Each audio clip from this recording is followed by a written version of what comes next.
Welcome back, y'all. Welcome back. So I ran up on The Secret Wife, right? And as you can see in the thumbnail, the smaller roles made the bigger impact to me in the movie. Now, when I was watching this movie, you know what? It made me feel like it would have made a very good play. It was very much putting me in the mindset of like a stage play because you know how in stage plays the scenes tend to be longer because unlike a movie we're not doing a bunch of cut to this scene, cut to that scene. So you have the props, decorations, and all that, and that scene might last 20 minutes or something in the play, right? Well, that's how this was. It was wife number one, she finds out her husband has another wife, right? She goes to the woman's house. So we spend a long time, a large amount of the movie with them conversing. It took wife number two a long time to accept the fact that she was in this polygamous situation, right? So the bulk of the movie is them really getting to know each other, becoming friends, and then saying, okay, wife number one's like, you know what, let's, when he comes home from work, we'll both be here and bust him, right? Now, the movie is an hour and 16 minutes long. We don't see the husband hit the screen until 50 minutes in. So that's what I mean by I feel like, excuse me, this light is, that's why that's why I feel like it would have made a good stage play, right? Okay, so the three smaller characters that I feel like that made such a big impact is because they totally stole their roles, stole the scenes. I mean, the little girl, the little Girl Scout cookie girl, they were like, no, we just ate, we're full. And she confidently went into this whole monologue of like, well, I'm going to be going to space camp, and you definitely wouldn't want to be, this isn't about cookies. This is about me going to space camp. And I know you guys are tired of doing this. That. Like, she really played into, like, what a good salesman does is play on people's emotions. When you want to sell something, bring emotion into it. That's how you do it. That's what it's all about. And I said, this little girl is going places and acting. I don't know if this is her first scene in the first movie. I don't know, but she totally was like, the whole time I was like, okay, little girl, I want some cookies too now. They order some pizza. The delivery man, right? He pops up. Next thing you know, we see him sitting at the table eating with them, and he's just gossiping like, girl, blah, blah, blah, blah, blah, blah, blah, blah, blah. Like, I feel like I'm not so sure if maybe I'm torn between if they stole those scenes they were in, or the movie was just so monotonous with the two women that it was easy to steal the scene. Maybe could be true at the same time as well. And so what's his name? I forgot. I think it was Barry or something. The white neighbor man. Yes, I said white neighbor man. He's all happy go lucky. He's asking them about cookies and stuff in the very beginning, like, do you have some more of those nice cookies? Blah, blah, blah, blah.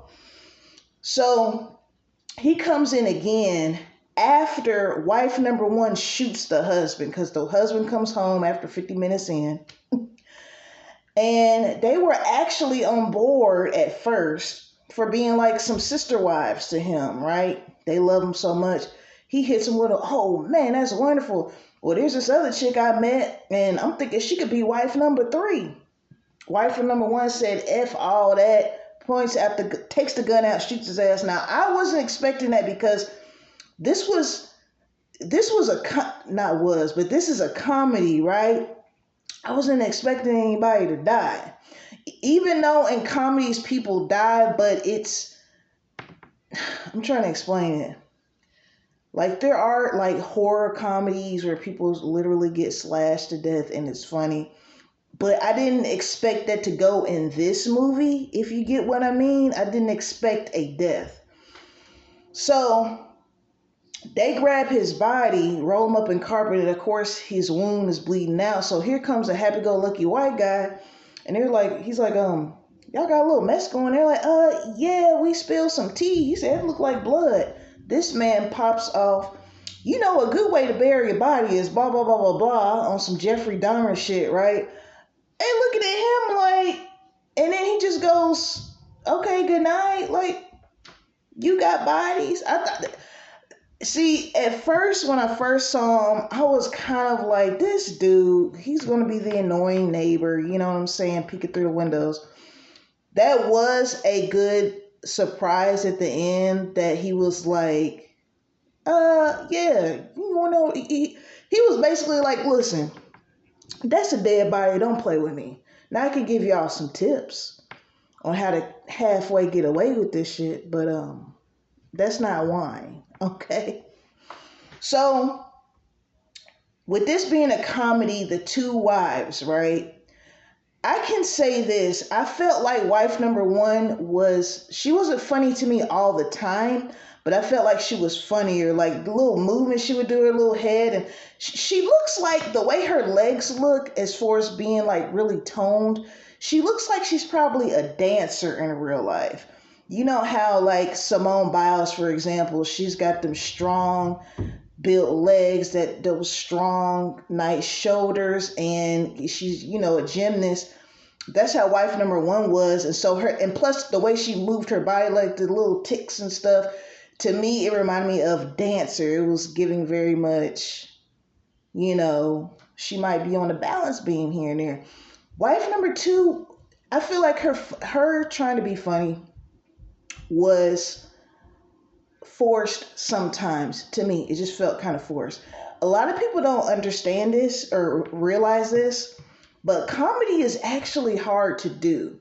If you are not naturally funny, it's hard to do. You would think making a comedy would be easy. It's like, you know, let's throw in some jokes. All they got to do, you know, a little slapstick stuff, you know, fall around, whatever genre of comedy it is, because there's sub genres of comedy, right? It's hard to do if you're not, and I'm not trying to say the girl's not funny in real life. I'm just saying between the two of them, as far as chemistry goes, their chemistry together was good, but I just feel like wife number one was a little bit more funny. Of course, I feel like the script was written to be funny for everyone. As far as who did the best with the funnies, the delivery driver, wife number one, and that serial killer white man. And even the husband, he had some little funny part. Like I said, he was in there the last like 15 minutes. But he had some, like I said, you know, everybody had their funny written lines. But as far as how it came out, because the husband, I think his name is I think it starts with an L, and I think his last name is Sterling. But he's in a lot of movies that are on Tubi, and he usually plays, from what I've seen, I haven't seen like everything he's been in, but he usually plays these serious, sensual, heartthrob roles. I haven't seen him in anything. This was probably the one thing I've seen him in where he brings a little bit of funny out. And you know, I do love to see actors that are on Tubi that are usually in like these suspense thrillers, these movies where it's just kind of, it's grimy. I love to see them flip it and do something funny. Like I did a review on that movie where the girl was telling the truth too much, and then she started lying or something like that. Like she bumped her head. And the guy in there that played her friend, I said it was refreshing to see him in that role, because the one role I saw him in, he was like this womanizing, just ugh. So it was cool to see Mr. Sterling in, you know, a semi-comedic role. He still was his usual heartthrob self, because 50 minutes in, by the time we see him, he's coming out from his job his suit on and everything. I think he was a dancer in real life before. You know, that dancers have that kind of aura about them, whether it's male or female, right? Like Genuine, for example. He was a stripper before he sang, and you can tell. You know what I'm saying?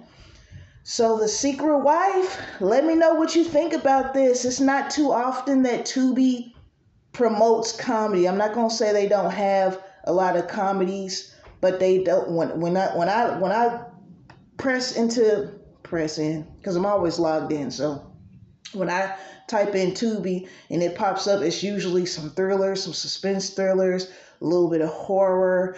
I don't know if Tubi works on an algorithm or not. I'm not sure if everybody's seeing the same thing when they tap in. But anyway, Secret Wife.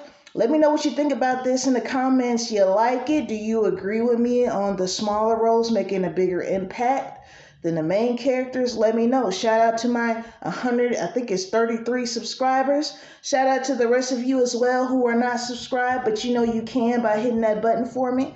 I appreciate the love, y'all. I appreciate you reaching out to me. And also, I'm always open for suggestions. I try to watch everything that people suggest. So let me know, all right? Until next time.